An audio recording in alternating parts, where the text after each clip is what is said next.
زندگی بہت مختصر ہے، وقت تیزی سے گزر جاتا ہے اور ہمیں احساس بھی نہیں ہوتا کہ اللہ نے کتنی نعمتیں ہمیں عطا کی ہیں۔ اسی لیے رسول اللہ صلی اللہ علیہ وسلم نے فرمایا، جوانی طاقت کا وقت ہے، کچھ کرنے کا وقت ہے، ایسے کام کرنے کا وقت جن کا بدلہ قیامت کے دن چراغ بن کر چمکے گا۔ بڑھاپا آنے سے پہلے اپنی جوانی کو نیکیوں میں گزار لو۔ صحت ایک امانت ہے، جب انسان تندرست ہوتا ہے تو ہر کام آسان ہوتا ہے، اور جب بیماری آ جاتی ہے تو معمولی کام بھی مشکل ہو جاتا ہے۔ اس لیے صحت کو اللہ کی عبادت، نیک کام اور خدمت خلق میں گزارو۔ مال آتا جاتا رہتا ہے، لیکن جو اللہ کی راہ میں دیا جاتا ہے وہ ہمیشہ کے لیے محفوظ ہو جاتا ہے۔ آج جو اللہ نے دیا ہے اس سے کسی کی مدد کر لو، کیونکہ کل شاید یہ نعمت باقی نہ رہے۔ فارغ وقت سب کو نہیں ملتا، جو ملے اسے قرآن میں، دعا میں، والدین کی خدمت میں اور اپنی اصلاح میں لگا لو، کیونکہ مصروفیت آ جائے تو عبادت کی توفیق کم ہو جاتی ہے۔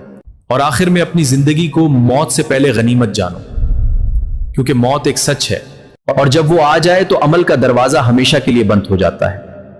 زندگی وہی خوبصورت ہے جو اللہ کی رضا میں گزر جائے۔ یہ 5 چیزیں اللہ کی بڑی نعمتیں ہیں، ان کی قدر کر لو اس سے پہلے کہ وقت ہاتھ سے نکل جائے۔ اللہ ہمیں عمل کرنے کی توفیق عطا فرمائے۔ مجھے ہمیشہ اپنی دعاؤں میں یاد رکھیں۔ وعلیکم السلام ورحمۃ اللہ وبرکاتہ۔